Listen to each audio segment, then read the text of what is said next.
Hey, this is John Joseph Xavier Cihon, and I'm coming at you live from Pittsburgh, Pennsylvania. And today we're going to unbox and take a look at some Tank Girl stuff that I got from Tank Girl's original creator, Alan Martin, that was shipped to me via airmail from England. And if you're watching this, remember, please slap that like button. If you're watching on YouTube, subscribe to the channel. It does really help. There are links where you can leave donations if you appreciate this content. That's certainly not required at all. It's never expected, but it is always appreciated. And so without further ado, let's see what we have. The first thing I noticed is this was hand lettered, so these big beautiful letters with my name. And if you look real closely, there's a Jet Girl sticker at the top. So that was kind of cool. And here's the t-shirt. This is the first commercially produced Tank Girl t-shirt. This is a reproduction of it, and it was done in 1988. So, little Tank Girl, big logo, and haven't opened it up yet, so let's open it up and take a look.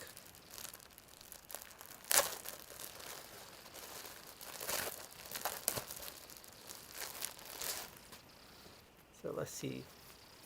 We've got this full color hang tag. That's kind of nice. And then pretty straight ahead, pretty striking image. Tank Girl, your gun, orange logo. It says copyright Jamie Hewlett and Alan Martin, 1988 on the bottom. So right there. There are a lot of Tank Girl t-shirts you can find from various bootleg type shops on the internet. If you do a search on eBay for Tank Girl t-shirt, you can probably find 100. But honestly, besides, if you don't care about supporting the people who created the character, most of the knockoff t-shirts are just not very good quality. Whenever I've gotten knockoff t-shirts in the past, the printing has not been good. This is a nice thick ink. This was printed out by the same people who produced the t-shirt in 1988, the same shop. So that's kind of cool. So this is the first Tank Girl t-shirt. I think I'm going to wear this tomorrow. And then inside we have two early reprints of Tank Girl's first appearances. So another envelope inside. And let's see. Adam Tan. Now, according to the website, this was a zine that Alan Martin and Jamie Hewlett, they created Tank Girl. Jamie also created the Gorillaz, the music group. And then Philip Bond, who's another comic artist who went on to do a lot of professional work. They did this when they were in, I believe it was art school. But they were in school together, and it came out in 1987. So this is a reproduction. Wasn't originally on pink. It's 50 pence. And let's open this up and see what's inside. This is the first Tank Girl, but I don't expect a whole lot of Tank Girl content in here. So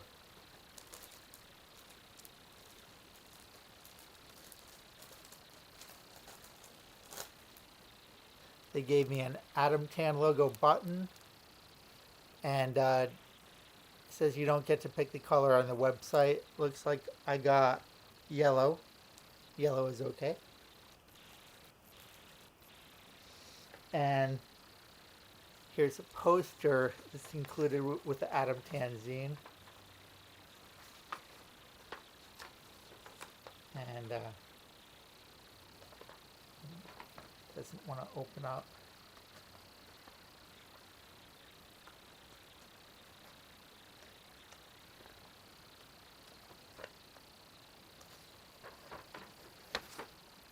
Okay, so here it is. So it's printed on, I'd say, medium weight paper. It is signed by Alan Martin. And if you look at this, Tank Girl is pretty off model from how she appears later. She's a pretty solid looking woman. And she's definitely drawn a little bit smaller later on. Signed by the creator Alan Martin. Tank Girl, she'll break your back and your balls. Photocopied image of a tank underneath. So this is kind of cool. And I don't really know what's in this zine, so let's open it up. This looks influenced by Love and Rockets is the first thing I think of the cover. And probably was.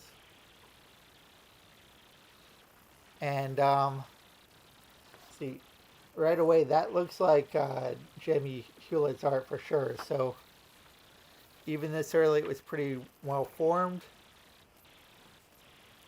And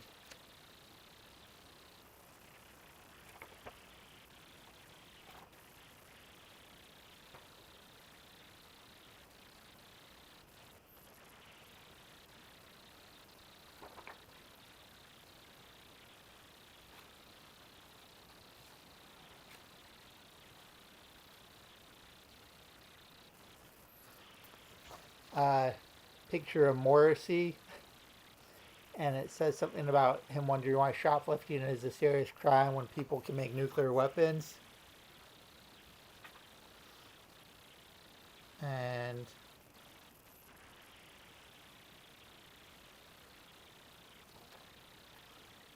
I don't know if these are Tank Girl comics in here. Here's the image on the poster reproduced in the zine. I think these are just random comics.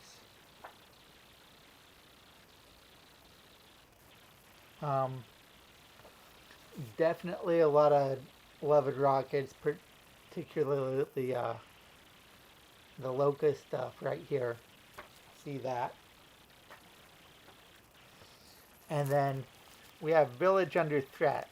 This, I believe, is the second appearance of Tank Girl, so I got this as well. The first one was from 87, this is from 88. And these are, of course, reproductions. If someone said they had the original, first of all, I don't know if I would trust it. And second of all, if they actually had an authentic original, it would be worth a bunch of money. So, let's see, this one, we have this little postcard, Tank Girl, and she looks a lot closer to the way we know her now. My membership card for the Tank Girl fan club. And then Village Under Threat, you can see the cover on here is the same image that's on the t-shirt. So that's cool. And okay, this is actually just one sheet folded into four. It's a couple Tank Girl images, a bunch of text. I have no idea what it says. It's real small. I don't have time to read it now. Probably Alan Martin, I think, was a fan of the beat, so probably the Jack Kerouac or William Burroughs stream of consciousness. And then we also have this pinup of Tank Girl that says, "Oi, get your hair cut." So I'm pretty pleased. One thing I want to mention is this stuff did come directly from Alan Martin, and you can do a search for Tank Girl Big Cartel, and you can find the site on the internet.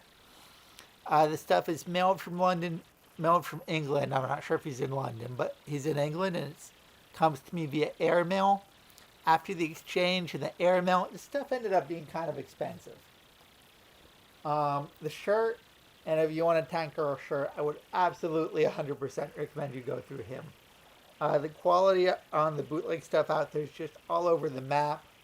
There's designs besides this one, but I just wanted the original. So this was about $30, which is not out of line for a decent quality t-shirt. And, you know, it's fair trade, printed on, organic, sustainable, blah, blah, blah, all that stuff. So that's about $30. The zines ended up being about $10 a piece. A little bit pricey for what they are, probably. But these are a really cool slice of history. For any viewers who are younger, there were all sorts of zines in the late 80s, early 90s that you could buy. A lot of punk bands who were touring, they would have these sorts of things. So all sorts of photocopied stuff. The internet has sort of done away with this sort of thing. So, I mean, just besides being a piece of Tank Girl history, these things are really a piece of underground culture history. There's a lot of stuff that was out there that was like this that's mostly lost, wasn't preserved. So this is cool. So about $30 for the t-shirt, about $10 each for each of the zines, and that's the estimate. And then it was about $25 for the airmail. So that's really a big expense. I'm pleased though. I mean, I knew what it is. The stuff isn't cheap to get it here. And it does all come, the zines are all signed. And so go ahead, leave your thoughts. Again, slap the like button. Please subscribe if you're watching this on YouTube and you haven't already. Getting a little bit hoarse. The change of seasons in Pittsburgh, it's almost below freezing and then 70, and we've been going back and forth for a little bit. Makes my allergies flare up. So, speaking of in Pittsburgh, it is April 10th. One of the reasons I did this today is because if you do have this TV, which is a free digital over-the-air station, they're showing Tank Girl at 10 p.m. tonight. I used to have it on VHS. It's not the greatest movie, but I'll probably watch it again when it's on. So this is a free over-the-air channel. Tank Girl's on at 10 p.m. tonight. So thanks for watching. Let me know what you think, and I hope you're having a great day. Take care.